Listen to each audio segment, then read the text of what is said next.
Hello बच्चों। हमारा प्रश्न दिया हुआ है, निम्न में से किस अयस्क को झाग प्लवन विधि द्वारा सांद्रित नहीं किया जा सकता है? पायरोल्यूसाइड, पेंटेलेंडाइट, जिंक ब्लेंड, कॉपर पाराइट। चलिए समझते हैं इस प्रश्न को। इस प्रश्न की अगर मुख्य अवधारणा की बात की जाए तो मुख्य अवधारणा में हमें सभी अयस्क के फॉर्मूला के बारे में जानना होगा और ये कौन सा अयस्क है ये जानना होगा। अयस्क किस प्रकार के हैं, अयस्क के प्रकार।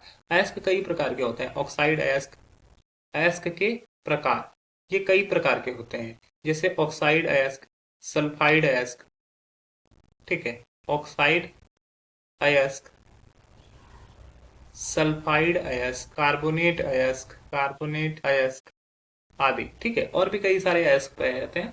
मेनली ये तीन पाए जाते हैं, इसी वजह से मैंने ये तीनों के बारे में बताया, ठीक है।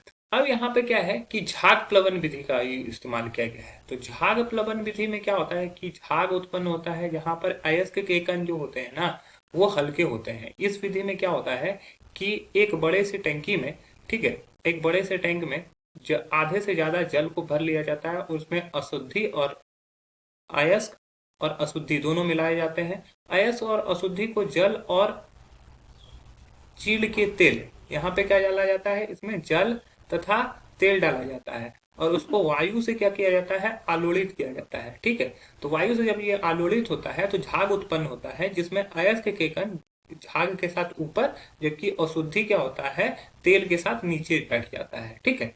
तो ये जो झाग प्लवन विधि होता है वो खास करके सल्फाइड अयस्क के सांद्रण के लिए होता है। सल्फाइड अयस्क के सांद्रण के लिए होता है, के सांद्रण के लिए होता है, ठीक है। तो यहाँ पर हम लोग देखते हैं एक एक करके सभी का फॉर्मूला। तो पायरोल्यूसाइड जो होता है वो मैग्नीज का एक खनिज है, मैग्नीज का ऑक्साइड अयस्क है, MnO2 इसका फॉर्मूला होता है, ठीक है, MnO2।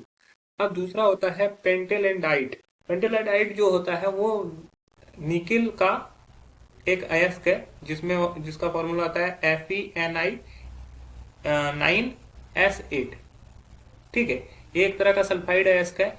जिंक ब्लेट जो जिंक का एक सल्फाइड अयस्क है, ZnS इसका फॉर्मूला होता है। और कॉपर पायराइट जो होता है CuFeS2।